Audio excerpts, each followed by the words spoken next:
And that's my problem with a lot of like sci-fi. It's all ideas. And I'm like, but the characters need to fit in. Even I'll admit, my favorite sci-fi was never bugs.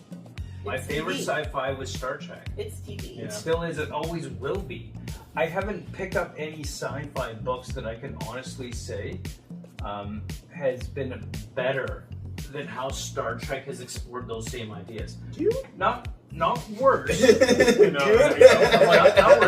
Not worse, but I mean better. Like Dune and Star Trek, they both are really good at exploring these issues. And they explore different concepts. They really take very, very different approaches to how they explore that. Now, if we look at Dune, Dune is, yes, it's sci-fi, but I don't really see Dune as sci-fi. And yeah, there's that futuristic space opera empire, which makes it sci-fi, but it's not really a sci-fi story when you break it down, because it's not about the science.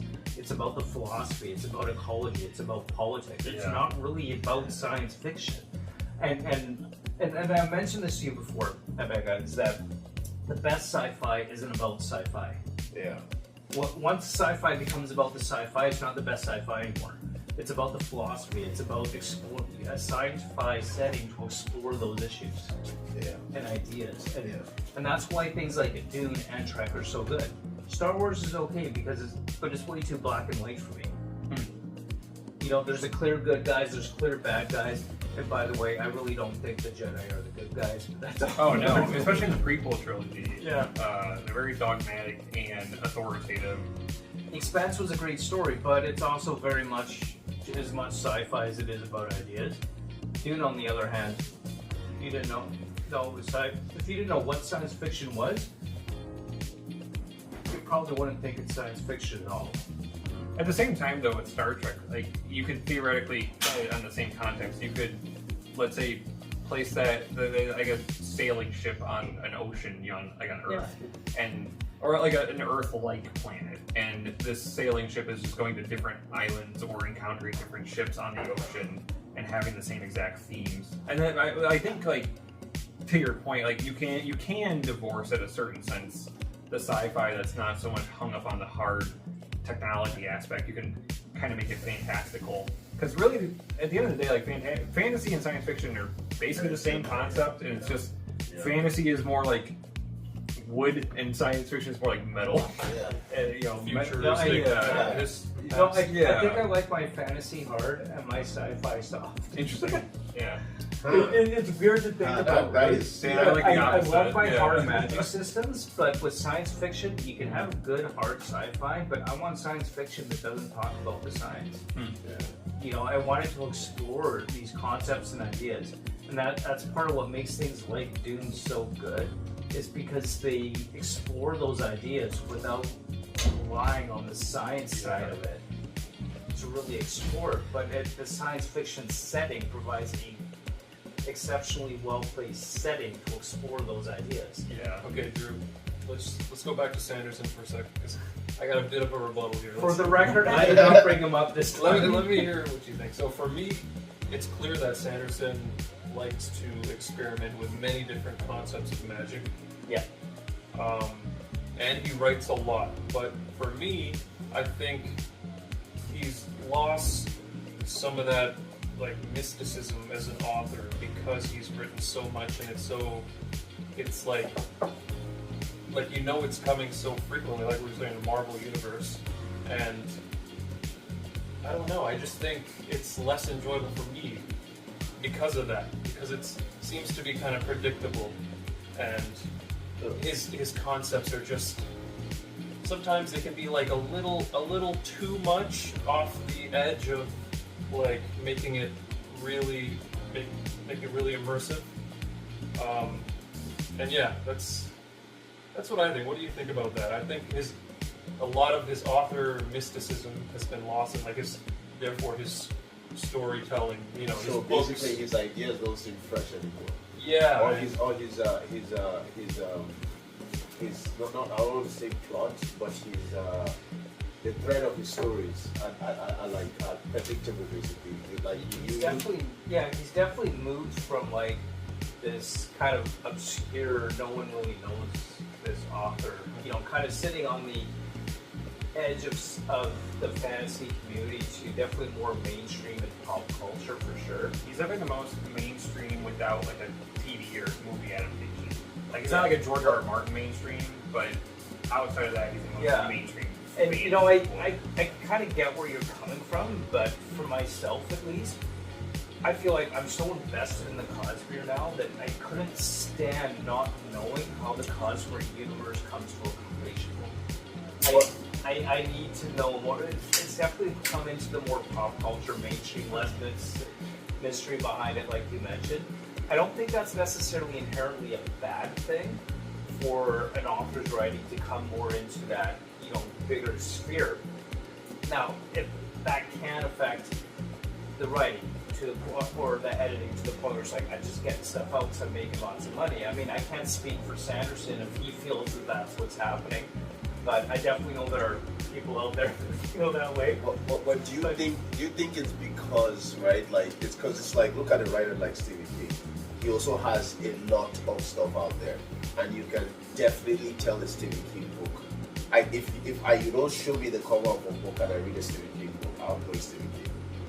That's how familiar with his work I am, because I've been reading him since I was a kid, right? Yeah. But I feel like, do you think the problem when Sanderson does it, like to what he's talking about, is because it's the same world? So it's like reading it written 1,000 times about the same and the same universe, about the same themes, the same characterization. I haven't read. I'm just asking, like, from an abstract. I do find personally that the characters on each of the Cosmere worlds that have been explored so far in his writing, they're definitely different. It's not that some of the same themes aren't shown throughout the different universe or different book series, but knowing that the Cosmere is all interconnected, it's kind of expected that you're going to see some of the same things pop up because there's so much interconnectedness between the different Cosmere worlds.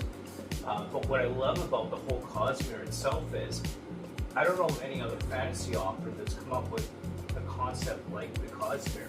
So much of these fantasy books are just based on one world, right? And there might be some that have openings to other worlds, like the Warrens and Malazan, but with the Cosmere, because this concept that I've watched some Sanderson interviews and read some interviews and articles that he's had, is for the most part he's had a lot of this planned out for decades on how he wants to bring it all together in the series.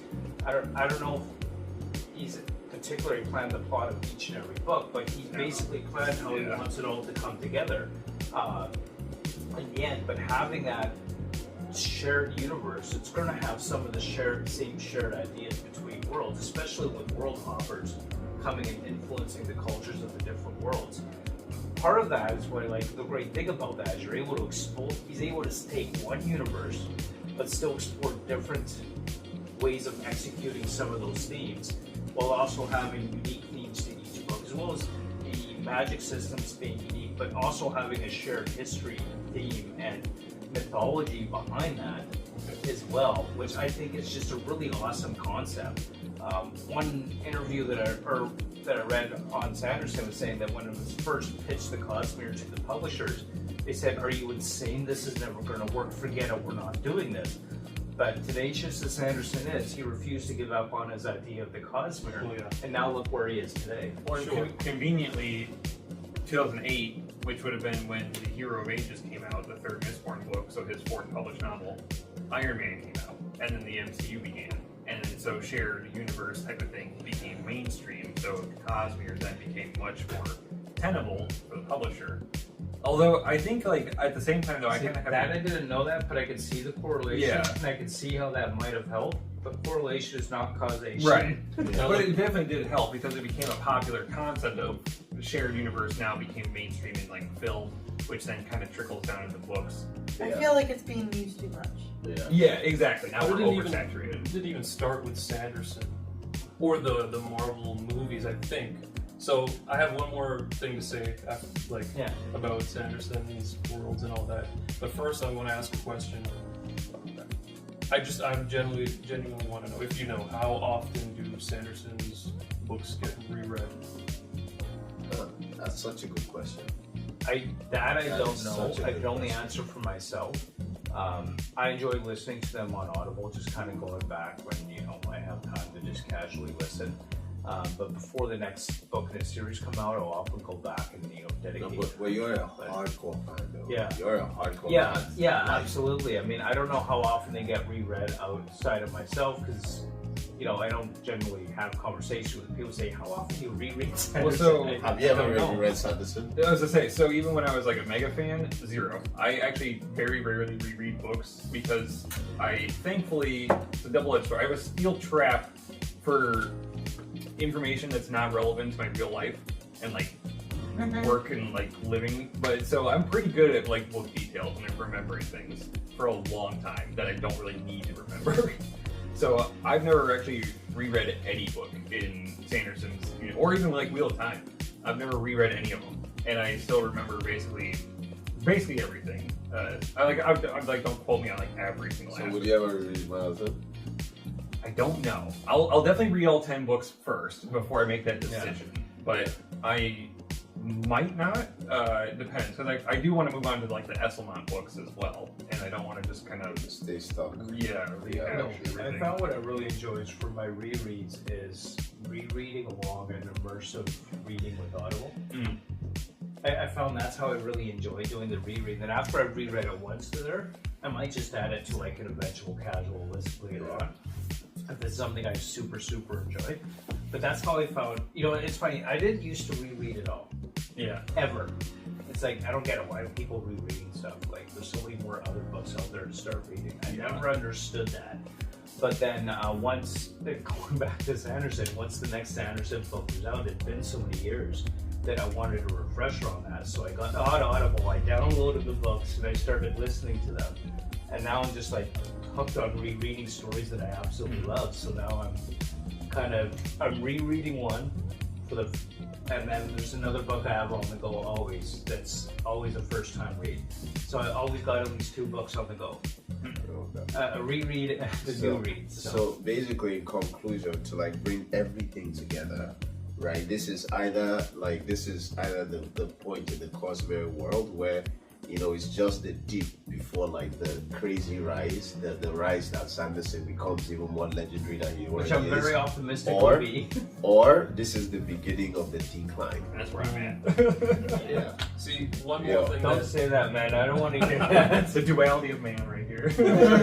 one more thing that influences my thoughts on Sanderson and the Cosmere is that I know he's a big Magic the Gathering fan, and to me, his whole Cosmere thing, it seems heavily influenced from Magic the Gathering storyline and lore, and like the different planes in the universe and different characters and all their different journeys and stuff. So, to me, I really love the Magic the Gathering stories and the lore and all that. So I'd much rather read that. So it's funny, as a longtime Magic player, I think Magic, for many years already, so this is not new, has gone way too wide with Right like, nowadays, yeah, for it- sure. And especially when they started going from a 3-set block on one plane, telling a story, to then 2-set block, and then abandoning blocks entirely, just going 1 set at a time, Yeah. and increasing the frequency with which they release things. The story of Magic started falling apart for me. Of course, yeah. And I was like, I don't care anymore. For me, I stopped after I think Kaldheim. The Vikings and the Yeah. set. Which was funny because that's even post Nicol Bolas War of the Spark conclusion. Yeah, that was really like the finale for me. And Yeah. but there's so much before that too, like so. Right. Yeah, and I still play the game, but I don't care about the broader story of Magic anymore. That kind of became too Yeah. saturated. Absolutely. Great discussion, but I think some people are getting ready for bed. Yeah. So, that's awesome. Yeah, I'm gonna hijack this ending. Like, comment, and subscribe. Stay epic. Yeah, absolutely.